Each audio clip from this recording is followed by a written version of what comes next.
Welcome to the Artistic Foodies, the show that explores life through the lens of art and food. I'm Abbas Mohamed, And I'm Irfan Rydhan. and today we're continuing our conversation about third spaces, specifically in the Muslim community. What does it actually mean to be a third space? What role do they play in the direction of the Muslim community in America is heading? And how can we be a part of that? We are taking a deep dive today in this episode, so make sure you listen all the way through. Abbas Rattani is a process artist, filmmaker, producer, human enthusiast, and founding director of the award-winning Muslim arts and culture collective, Mipsterz. He brings over 20 years of experience in prototyping creative ideas, building community, and enabling flourishing artists.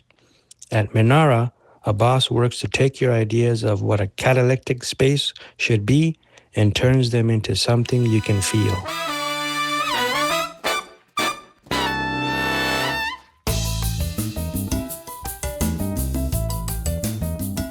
Bismillah. All right, Abbas Rattani, thank you for joining us on the Artistic Foodies. Can you give us a little bit of introduction about yourself, where you're from, what type of work you do, and how you are involved in the Mipsters? Um, Man, that's a lot of sub questions in one larger question. Yeah.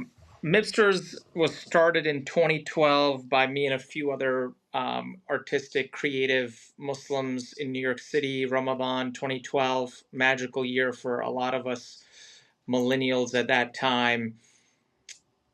Growing up, I think, in the post 9/11 world, um, there was this, I think, forced otherization on a lot of Muslims.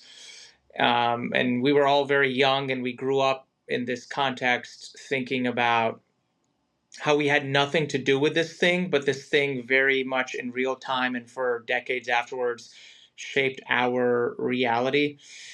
The other thing was that there wasn't much infrastructure or mentorship available in the arts and artistic spaces for Muslim folks. I remember as a undergraduate student who really wanted to pursue stand-up comedy. I think the only Muslim stand-up comedian that I can think of was Asif Manvi on The Daily Show. That was very Oh prominent. yeah, I remember Asif. That was like you're talking old days. Yeah. And I remember auditioning for things, and at that time, Aziz Ansari was very big, and everyone was like, "Yeah, we already have a brown guy with a beard.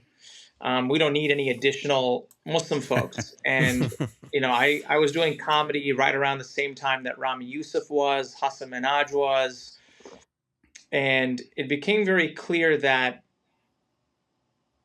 there wasn't much in the way of resources and infrastructure for us to succeed.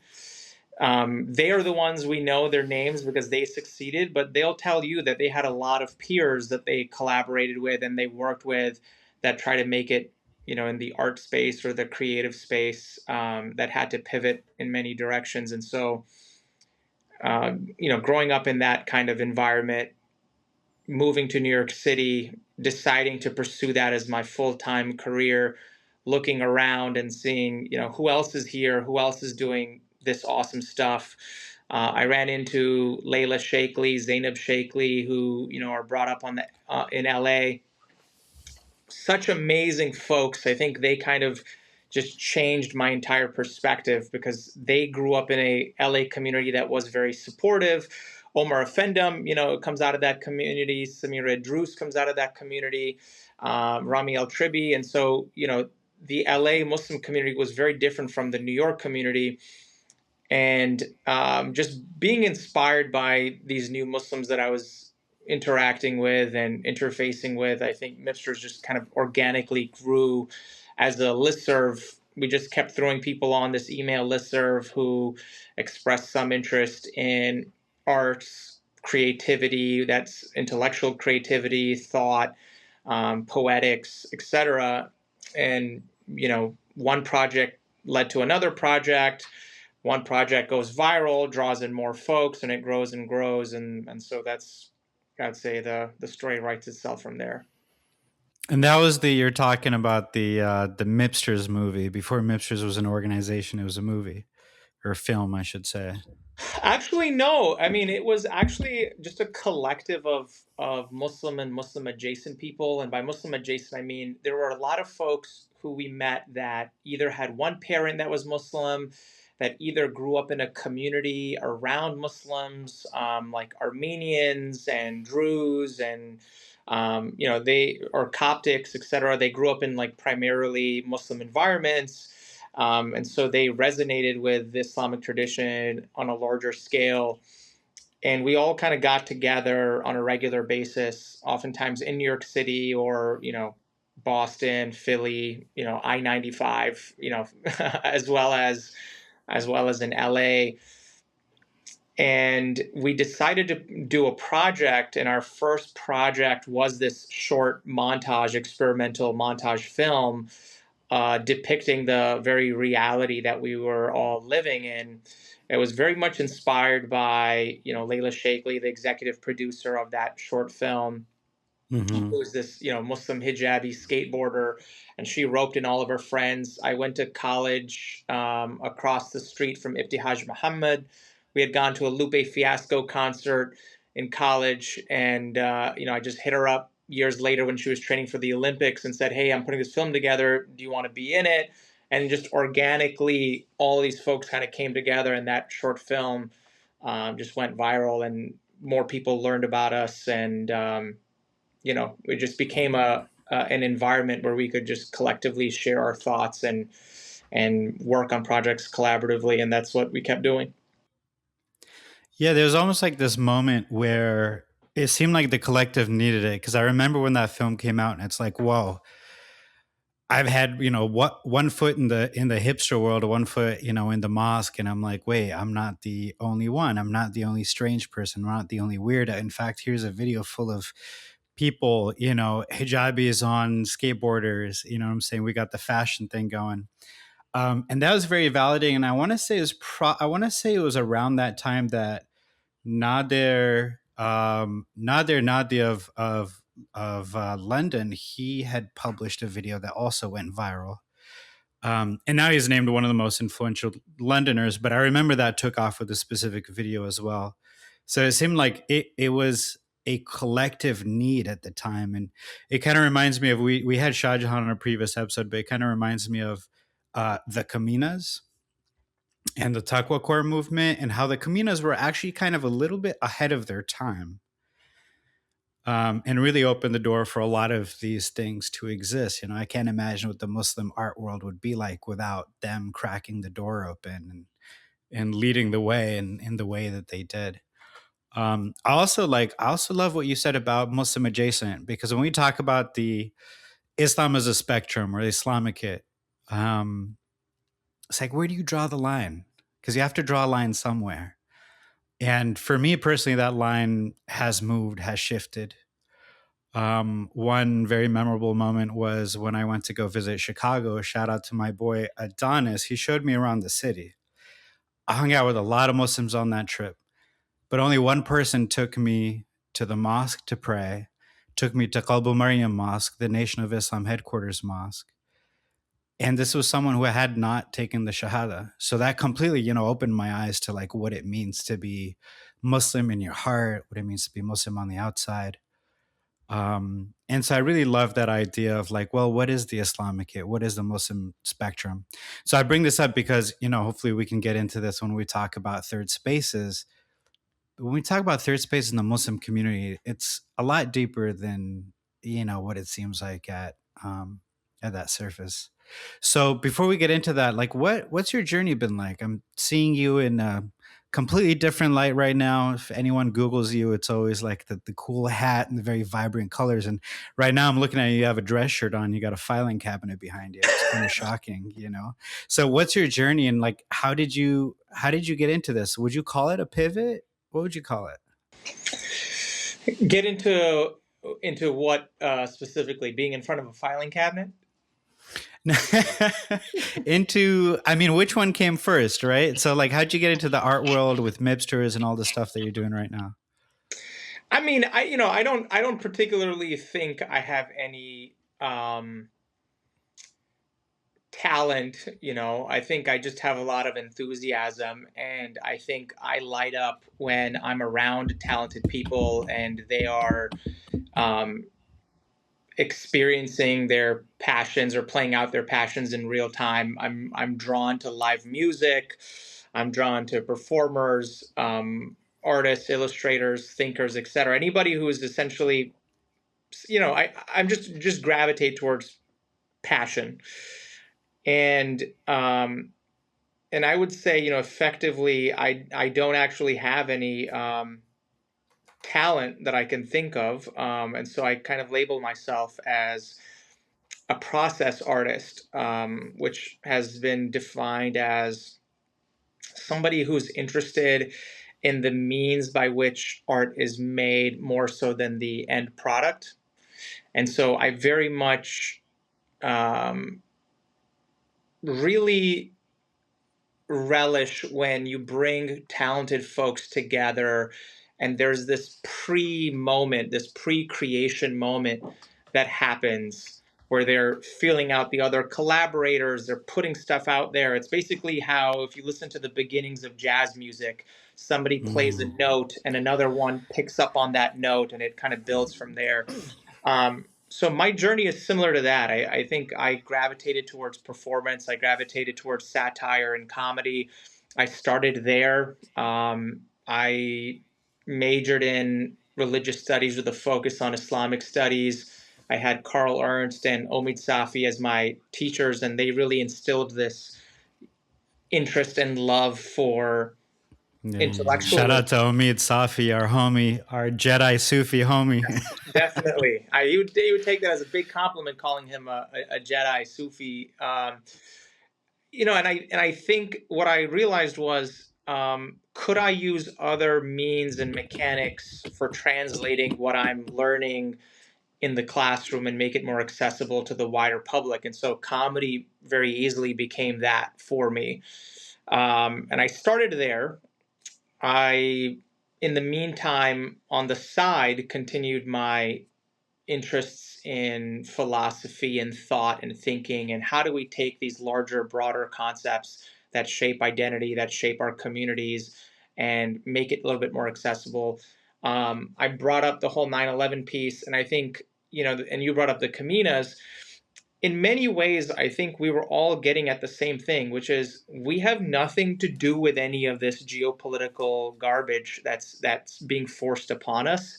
We're just all a bunch of kids who grew up, in our respective environments. Like in high school, I grew up listening to the Dead Kennedys and NoFX and other punk rock, very much like the Caminas did. They actually had talent and could play music. I just listened to the music. But punk rock is such an American phenomenon, right? Like that's a very American thing. So then to be told like, hey, you're not from here, go back. It seems funny to me, right? And I think it's humorous to me. And I think Jordan Peele kind of highlighted why he leaned into horror, because sometimes comedy is a form of processing the horrors in which you are living in, and he started off in the comedic world. And so I think that's where I started. Ultimately, I thought about, through comedy, through art, I think I started contemplating more deeply about what it is I wanted to um, achieve. And for me, I kept going back to this concept of well-being and belonging, I would say. I think I grew up thinking, as somebody who was on the periphery when I was in college, my MSA was very unkind. This was 2005 to 2009. It was an MSA that was very exclusive instead of inclusive, and it really boxed out Muslims. They had a banner of who counted as Muslim and who didn't count as Muslim. And so now imagine on both ends, you have the 9/11 backdrop of who is or isn't, a citizen of this country, and then on the other side you have this highly exclusive environment where it says who is and isn't Muslim. And then I think I found myself in this middle ground, and I thought So you're overwhelmingly. both too Muslim and not Muslim enough at the same time. Exactly. And I think I found myself thinking, um, what am I doing all of this or any of this for? Or what is my natural like soul gravitating towards? And I think it's, having felt not belonging, I think I thought to myself, I never want anybody to feel this way. So a lot of my work ended up just focusing on marginalized communities, marginalized creatives, marginalized artists, people who are like, well, I don't want to be, I don't think of myself as Muslim because others don't think of me as Muslim, but I gravitate towards the Mm. deen. And I'm like, well, then you're Muslim, no one should make you feel like you aren't something. Um, and I think overwhelmingly, well-being, belonging, uh, it has impacts on your health. I mean, it leads to anxiety, it leads to depression, it leads to um, loneliness, etc. And I think naturally that bleeds into the field of health. And then ultimately, I decided to, pivot, study medicine. While studying medicine, I still pursued things around Islamic ethics, art, creativity through Mipsterz. The team kept growing. I had like, one tentacle still within that realm. And then And then now, you just casually pick up a master's in bioethics and a oh yeah, doctorate along the that, way, that, that yeah, casually. yeah, very casually along the way. I think I was really propelled. It was very casual in that because I think ultimately I was just propelled by this thirst to learn and create something so that the next generation never had to feel that way. And I think um, one of the big joys is seeing Gen Z and Gen Alpha think Mipsters is lame as hell because there's so many alternatives. And I'm like, that is such a subhanallah moment because um, now things have become so ubiquitous, right? There's so many channels, there's so many opportunities for marginalized Muslims to feel like they have a home. And there's so many micro niches that are being created where people feel belonging. Mipsters was never created so that all Muslims can feel belonging. It was created so that a few of us could collaborate with each other to find a sense of meaning and to be seen, see and be seen by our peers. Yeah. So you're essentially, it's like we do this work so we can create a world in which we don't need to exist. 100%. Right? We're on this planet. There's this hadith by the Prophet Muhammad sallallahu alaihi wasallam that's like, you enter this world as a stranger and you should leave this world as a stranger, right? You shouldn't have attachments to this world. So I'm not like, if Mipsters is done, and it's gone because something else has come and gone, and this perpetual cycle of coming and going, I think our time on this planet is very temporary, right? So um, that was a great moment to be like, oh, the youth have, created their own infrastructure. And partially because of technology, social media technology has allowed more accessibility for us to create things with such ease. I think with, vibe coding and all this other stuff, that's making things a little bit easier to create now. It's a vibe coding. Vibe coding, Yeah, It's a yes. vibe. vibe. So I think that's kind of where things are, and a lot of my focus professionally has been on social determinants of health, on well-being, on stresses as it relates to impacts on health, and then that largely turns into my interests around process art and how communities can explore their own identities and who they are, and self-actualize by being with like-minded folks. I think that's a very interesting what you're just talking about. It reminded me about a friend of mine who is a Muslim convert. Um, he is someone who was a professional skateboarder before he became Muslim, and he was like one of the top 25 in the U.S. when he was like a teenager. So he went through all that process of, as you mentioned, about process.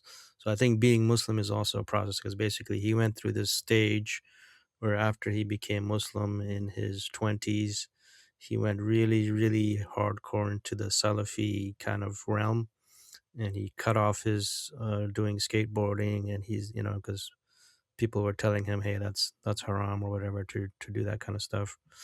And then later on, I love that a mode of transportation is haram. yeah, I think they probably meant like the environment that he was, that It's bidah. yeah, but Watch out for the bidah bros. yeah, exactly. And then he came back into skateboarding, and by like teaching kids to do it, and he set up a school, and now he's like an entrepreneur. But his kind of Islam, learning about Islam, and it's a process, you know, for everybody, I think. And that's something that I think a lot of young people need to realize as well, is that we're always kind of, you know, we have young kids, so we're teaching our kids about Islam, and then sometimes they get pushed away because they think that being Muslim is one specific way to practice. And if you don't do that, like you mentioned earlier about the MSA, it's a very sad situation, because in college, that's a very important time where young kids are learning about themselves, right? How are they gonna develop into what type of people they want to be. But anyways, getting back into the subject of third spaces, can you tell us a little bit about, first of all, tell us what's your definition of a third space, and tell us about Minara, and how did you start that organization? Yeah, I mean, Minara is technically a sub project of Mipsterz, and you know, with I think what essentially happened was we had, through this online listserv, we had also been doing a lot of in-person meetups and gatherings. You know, there's so much value in meeting people face to face than just living in the digital world. And so even though we had this like email listserv, people behaved differently on the email list than they did in person. And people are more likely to be, I don't know, for better or for worse, maybe they're their true self on an email, where they Keyboard, can the hide. keyboard warriors. Yeah, exactly. Maybe they can hide behind, you know, the safety and comfort of a screen, and spew all kinds of stuff, and you know, adab and decorum kind of falls by the wayside. But then when you see people in in person, you know, they're more prone to act with manners and with respect. And so um, also, it also diffuses, right? Like I think the TV screen or the monitor um, allows you to otherize, I think, people a little bit more quickly than when you just sit down with them and break bread. So we used to have a lot of in-person gatherings and hangouts and jam sessions and collaborative creation sessions. And the one thing that kept coming up after all of them was, all right, when's the next one? And we would be like, you know, I don't know, you know, when we can get a venue again, when the weather is okay, when we can, you know, have it, when Yeah. we have enough money to like rent out a space. And it just became so sporadic and spread out that it really hurts one's ability to build community. You know, I think you need reliability, you need consistency in order to build and even foster sustainability, right? Like if you can't continuously meet in a location on a regular basis, and there's an, you know, like, then how do you expect to create? I think that's why Ramadan is so magical, is because every Muslim knows that at an exact time, Yeah. no matter where you are in the city, somebody is looking to break bread and Yeah. pray and be together in community, right? So it's so easy. You just pop in. If you're in New York City, you pop into the basement of an Albanian bodega, or you know, a Bosnian grocery store, whatever, and there's, you know, you're welcomed there. And I think where the way Minara came about was, you know, one of the big hubs for where a lot of us creatives were based out of was actually Boston, Cambridge, Harvard, and MIT. You know, for all of their faults, is a hub for just very fascinating and interesting people on a rotating basis. Every year they welcome new students in. There's fascinating and interesting faculty that are working on different things around the clock. So Cambridge very quickly became a hub for a lot of what we were doing in addition to New York. And New York and Cambridge are very close. And as you can imagine, Harvard and MIT also attracts a talent from all over the world. But that same talent are also looking for fellow Muslims. And so we used to meet in spaces, that were community driven, arts driven, that maybe you could call them proto, early, quasi third space. And they were really open to everyone and anyone, but mainly the artistic community were the ones that populated these spaces. They ran out of funding, they shut down, et cetera, et cetera. And then most recently, we ended up receiving a pretty sizable grant from a Massachusetts based philanthropist called the Barr Foundation. And we really thought long and hard as to what would be a meaningful project. And we just came off of our larger, this traveling project called Alhamdu Muslim Futurism, where we basically went to parts of the United States that had Muslim minorities, if not almost no Muslim population, pretty homogenous, territorially Christian. And we set up shop and created a thing with the name Muslim in the title, and kind of studied how people interfaced with it. And what we found was that when people suspended their judgment and entered the space, they were very much motivated by it.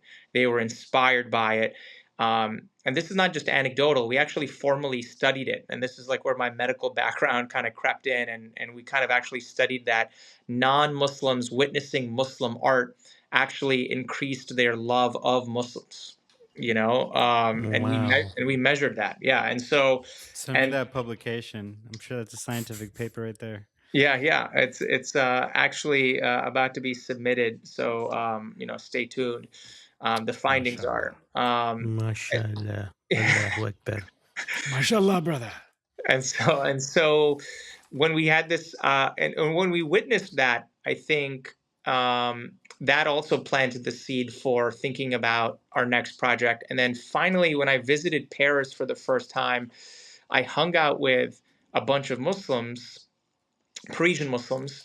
And I remember this one moment, we were standing in line. This line was wrapping around the block. And while standing in line, these Parisian Muslims were kind of telling me about how awful it is being Muslim in France, and how you can't be hijabi, and how people look at you weird. And they were physicians themselves. They're in medical school, we learned about the Arab syndrome, how Arabs hyperbolize their symptoms, and blah blah blah blah. That's a thing, the Arab syndrome. Yeah, it's kind of like how overwhelmingly Hispanic folks and Black folks are treated in the emergency rooms, right? They have high pain tolerance.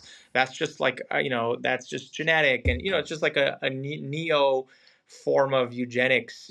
These thoughts of scientific racism. And so while they were telling me this, I'm heartbroken. In America, Black Lives Matter movement was happening. This racial reckoning was happening in the United States at the same time. And I was just really reflecting. And the line just kept progressing. And I was like, wait a minute, this cafe that we're going to is owned by Muslims though, right? You just told me that this cafe that we're going to is run by Muslims. Why is this line wrapping around the block? I thought you said people hate Muslims. They're like, yeah, but the French really love food, and they will suspend their prejudice. They'll suspend their prejudice for really good food. And so that got me thinking. I was like, oh my gosh. They gotta have the shawarma. Yeah.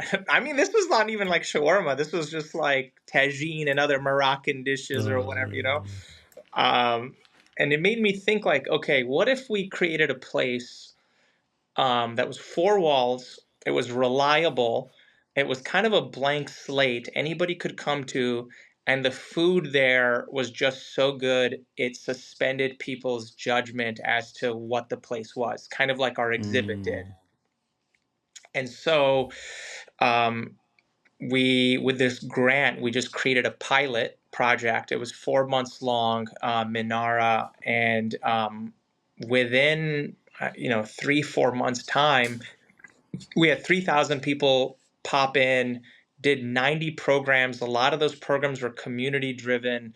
The menu rotated frequently. It featured stuff from all over the world. Obviously, my fatherland of Tanzania. There's West African, Indian, Yemeni, et cetera, et cetera. With bean pies were imported from New York, et cetera, and people were just exposed to so much diversity that it like created a future world. And coming off of Muslim futurism as our project, I think we're creating the future that we wanted to live in.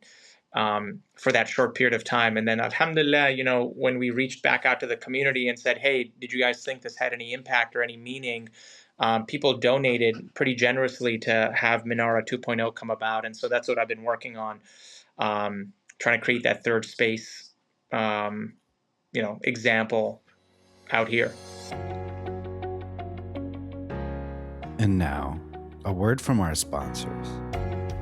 This episode of the Artistic Foodies podcast is brought to you by Deccan Morsels, your destination for authentic Hyderabadi street food and unforgettable flavors. Craving a perfectly brewed Irani chai, buttery bun muska, crispy onion samosas, or maybe their famous and my favorite Rumali chicken 65 roll? Deccan Morsels brings the rich culinary heritage of the Deccan to every bite. Whether you're stopping in for a late night snack, dining with friends, or grabbing takeout, visit one of their convenient locations in Fremont, Pleasanton, Sunnyvale, Tracy, or Irving, Texas. Deccan Morsels, bringing the authentic taste of South India to the USA. Inshallah, our duas go out to all the continued success. In fact, I hope that it continues long enough that I can come and pay a visit as well. You should. We got to host an episode of this live. Yeah, we'll do it. Hey, I sure. think the world's just been waiting for at least a decade for a GAMA Mipsterz collab. So 100%. Let's get in the kitchen and cook something up. What I want to ask like one final question. Just get, you talk about philosophy, get deep into this with us. Yeah. What role do third spaces like yours play in the direction the Muslim community is heading in America specifically, but even just overall? Where are we going and what role do these spaces play? Look, I think, we know this from a lot of psychological studies that part of human development is that you reach an existential moment in your life. It's usually at the latter half of your teens and early 20s. Everybody goes through it. Some people call it an existential crisis or an existential reckoning. But you essentially sit with yourself and you think, who am I? What is my role in the world? Where do I belong? What is meaningful to me? Where do I derive meaning? What are my values? And you either reflect upon where you've come from, like your parents' upbringing or the community that you grew up in or other friends that you have. And then you also reflect on your current state, and this is the time that people are in college. It's pretty transformative. They're being exposed to new ideas, new communities, etc. And then you pick a path, right? You start charting your own path.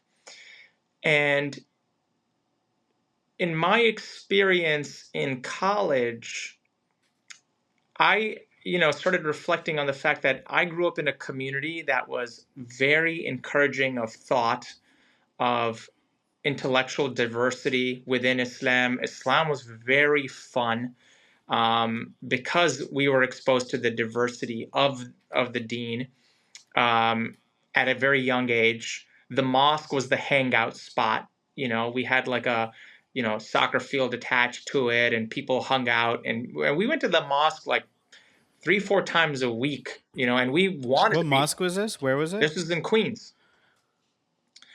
And so we loved just like hanging out there. They had food there for us. The young folks, they had a lot of opportunities to just hang out among the young folks. And then when I go to college and I'm learning, Islam formally from an academic perspective, and I'm just, very excited and being told by fellow Muslims, oh, don't learn Islam in the academic settings. You'll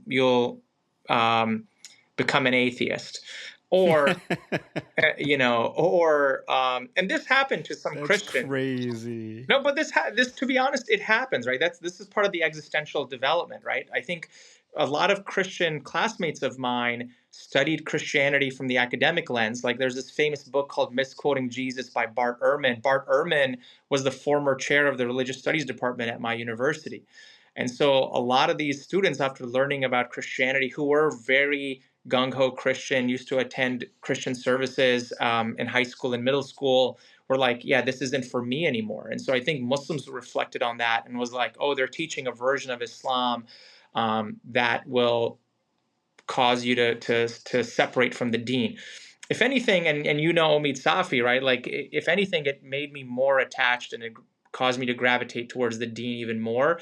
But then on the other side, to be told, oh, you aren't Muslim, like flat out, you aren't Muslim by the MSA leadership. This is not like people who go to MSA. This is the, very self-righteous. We are the shura. They're using terms like that to self-impose authority. It was very odd. And I think, where do third spaces play? I think it's supposed to be just a space where you show up. There's other folks there. They're all going through this existential moment, and you're going through it together. You're putting out ideas. There is no embarrassment of sharing of ideas. There's a lot of dialogue. There's conversation. People put out their ideas into the world, and they're received, and feedback is generated, etc. I think for me, a third space is that it's where creativity, in terms of thought, in terms of just expression, can flourish. It's where people can feel safe. Psychological safety is key, where people can just kind of be themselves and share what it is that's on their mind.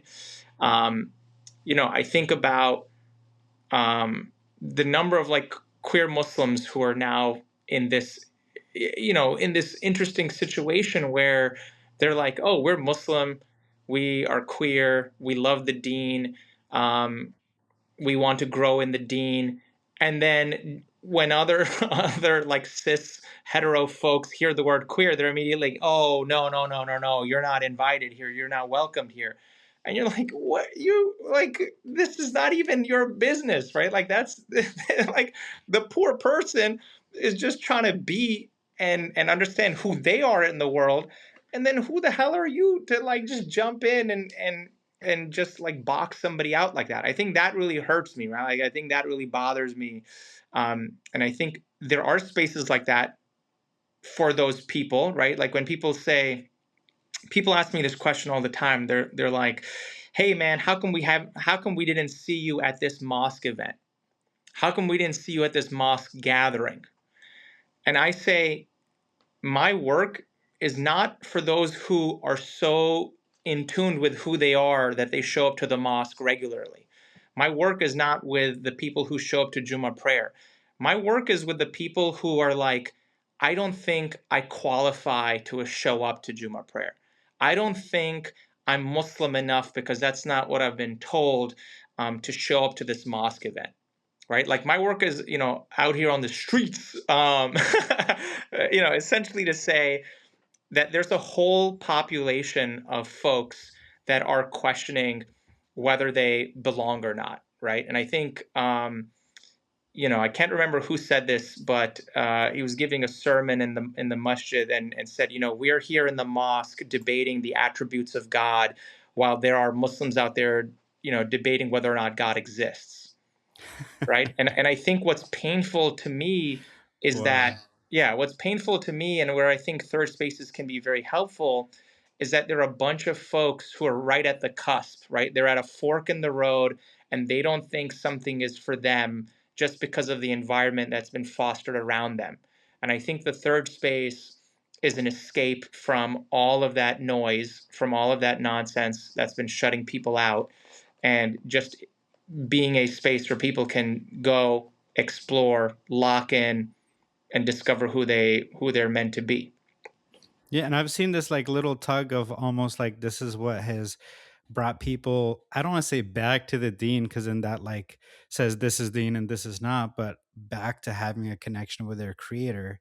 Whereas formerly thinking, well, my creator has made me in a way that he cannot and will not love me. And that's a cruel creator. That's not a creator I believe in. Shout out to the LGBTQI plus. Shout out to Amina Wadud and Baba Ibrahim. There's these are our brethren, right? And if you keep saying like, hey, you don't belong here, it's kind of like we go back to Caminas in punk rock. And it's just kind of like, well, you're not Muslim enough for us. Where do you think they're going to go? If they can't go to the mosque, if they can't go to Jummah because they feel completely less than, where are they going to go to get their connection? But not even queer Muslims, right? Like this applies to Black Muslims. There's a lot of like Arab supremacy or Desi supremacy. Like if you don't follow a certain pattern, or you don't speak Arabic, or you don't do X, or you don't do Y, or you look a particular way, you don't belong here.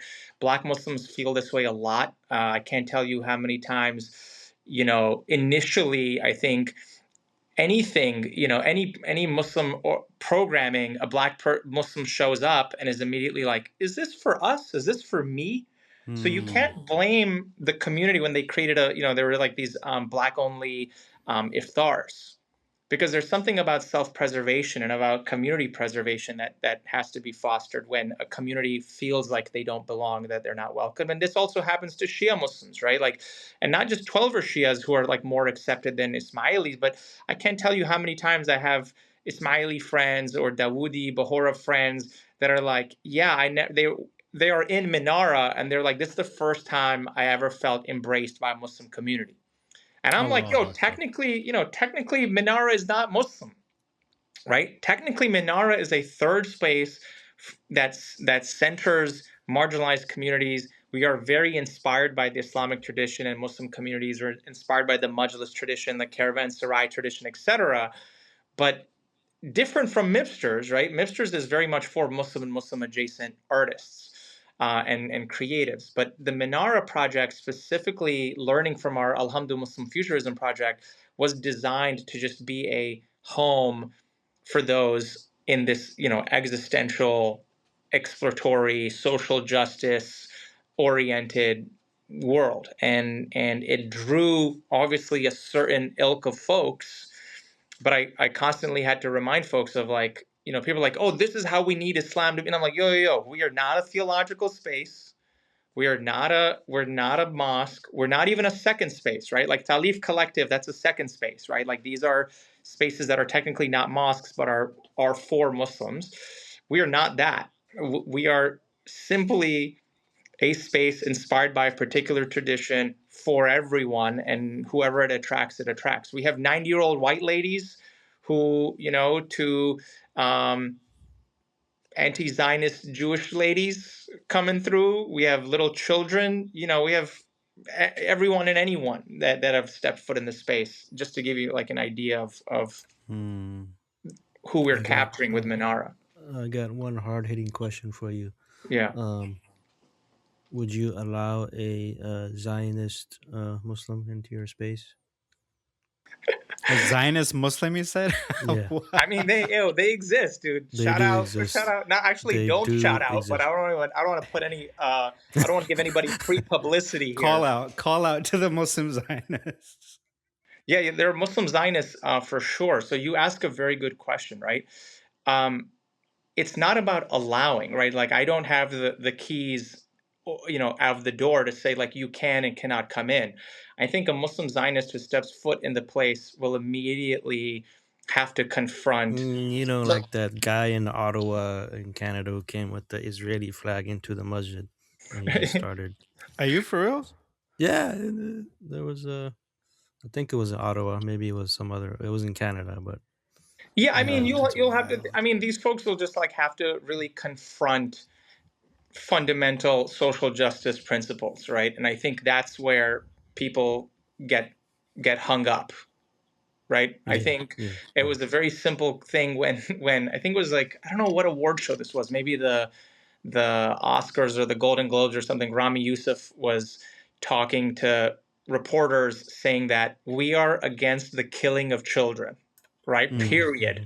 We're not Period. talking about, you know, Israel. We're not talking about Zionism. We're just talking about hard line here, killing of children, right? And if you're like, but there is a, then we have a problem, right? Then there's a social justice framework that's breaking down. And I think the folks that are coming in, they're either trying to incite some sort of things, but the people who typically find themselves in Minara are those whose favorite sentence is "I don't know," and it's just like, I don't know. We're all going to learn together, and I think if you're not Mm. open to that, you very quickly will feel bored and step away. It reminds me of one of my like early days of Mipsterz. We had this event called the PB and Jam session, where we basically had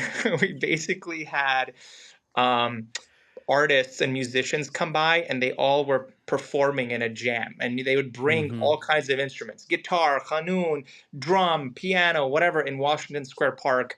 And I volunteered to make various versions of peanut butter sandwiches, like peanut butter and banana, peanut butter and jam. And I was just like handing it out to all of the passersby, and this one guy would stand around and be like, you Muslims, you know what I think about you Muslims? And I was like, yo, man, you want peanut butter and banana, or you want peanut butter and jelly, man? And he was just like, you know what I think about you Muslims? And he stood there for 3 hours, ate 2 sandwiches, and listened to beautiful music.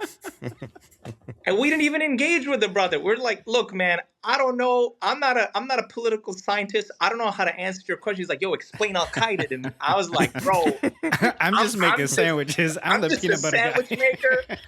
I'm just a dude who lives in New York City, man. Like, So I don't know. after 3 hours, what did he say? Did He say he was anything? like, man, F you guys, and just like walked away.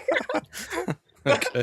But that All kind of right. highlights like something internally was speaking to him, right? Well, you don't stay there for 3 hours if you're full of like hatred. Yeah, At yeah, some point he was quiet and listening and jamming along to the qanun, yeah. and so I was like, all right, man, but that summarizes, a Zionist Muslim in the space. Like, what's their goal there? If their goal is to like incite and ruffle feathers, they're not going to Mhm. find engaging, people to engage with them. But if they're just like, yo, actually, like, talk to me, teach me, I'm trying to learn, I'm trying to, Yeah. Mhm. so I always thought Kind of like a the goal, the ultimate goal is inclusion. With GAMA, it's called gathering all Muslim artists. Like that was always my idea, especially because I grew up very marginalized. Being Shia in Saudi Arabia was a trip. And then coming here and being Muslim in America post 9/11 was even wilder trip. So I've just always been otherized and on the margins. And I wanted to have everyone and be an inclusive space. But, time has shown time and time again that there's no such thing as an inclusive space because that means you're also introducing people who don't believe in inclusivity who are going to come and disrupt. yep. And also, B, is that we don't actually need fully inclusive spaces, right? Yeah. Not not like you said before, Black Muslims need to have all Black spaces so that the mask can come off. Queer Muslims need to have all queer spaces so that the mask can come off. Yep. And so that inclusivity conundrum has been a trip and has been sort of like the narrative of the last decade of trying to figure that out. And so I really appreciate you touching upon sort of those themes throughout the interview here and really everything. It's beautiful work that you're doing. I would love to visit Minara. You know what? How much are flights to Boston right now? What are you doing next week? Well, we're under renovation right now. We ran into some electrical breaker issues that we need upgrading. So once 2.0 is up and running, you got to come by. Yeah, please do. Let me know. I'll That be way, there. when we turn on the microwave, it doesn't short the fridge. Bro, I'll bring a kettle in my backpack. I Oh don't yeah, even need a exactly. The microwave. Lota kettle. Yeah. Man, Yeah. okay, what a trip. It's $200. You might see me show up next week. Yo, please do. More than Mm. welcome. Well, I was gonna ask you one last question here. Hit me with your Another fourth last question. another My kid is like, another where's my baba? another hard hitting last question here. Yeah. So you said you used to do stand up comedy, right? Yeah. Hard So hitting. give us your best joke right now. That's a joke. Give us your best. I had you guys rolling this whole interview. I've been sprinkling jokes throughout. Back in the 2000s or whenever you were doing it, what was your best one liner that you had? I don't know if you guys remember this, but LeBron used to put baby powder in his hands and then throw it up. And he still does that, yeah. Mm-hmm. Yeah. So I did that for my first. I opened for Lewis Black and Kenan Thompson and Whitesnake. They were like, SNL and Daily Show folks. And so nobody knew who I was. I was the opening act. And I go out, throw up this cloud, and everyone's like, oh, yeah, LeBron reference. And I was like, yo, that was anthrax. And everyone paused. They were like, yo, what? That's a good one. I like that. Immediately threw everybody off. Yeah, that's beautiful. Yeah. I'm going to edit in the sound of a huge applause there as well. No, nobody applauded. They were like, the moment they were like, oh, yeah, cool. And I was like, yeah, that was anthrax. And then everyone's like, oh, okay. Oh, hell no, you can't. It's too soon. Wait, is he serious? It was around the time of the anthrax scare and everything. So people were like, yo, okay, hold up. This dude is we cannot play right now. Perfect. That's timing. Hilarious. Send everyone home with an envelope with a gift card. You heard of Ahmed, the comedian? Of course, I saw him. Yeah, I saw him when he came to Duke. Did you hear about when he got someone in the audience called the police on him because of a joke? No, what was the? No, because it kind of reminds me of that joke you just talked about, the anthrax. He made a reference of like he didn't say we're gonna blow up this whole room, but he said, it just takes one of us, because he was asking how if there's any Middle Eastern people in the crowd, and then he just provocative, man. Only takes one of us. And then, somebody called the cops on him because of that joke. I was like, what the heck? Hey, well, he's reaching the audience. At least the audience is listening, dude. They were listening so intently that they acted. Yeah. That's a beautiful thing, man. Well, thank you so much for your time. I know you got to get back to Baba duties. And let's keep this conversation going, inshallah. Let's stay connected. Yeah, thank you. Thank you for having me on the show. Can't wait for the final episode. Curious what people are going to say, dude. Send me all of the backlash. Thank you so much for tuning into the Artistic Foodies. Before we go, show some love for your favorite podcast by leaving us a review on Apple Podcasts. Be sure to find us on Facebook and Instagram to stay tuned for more episodes as well as bonus content. You can have access to all of our episodes on our website, theartisticfoodies.com. This podcast has been brought to you by HalalFest Incorporated.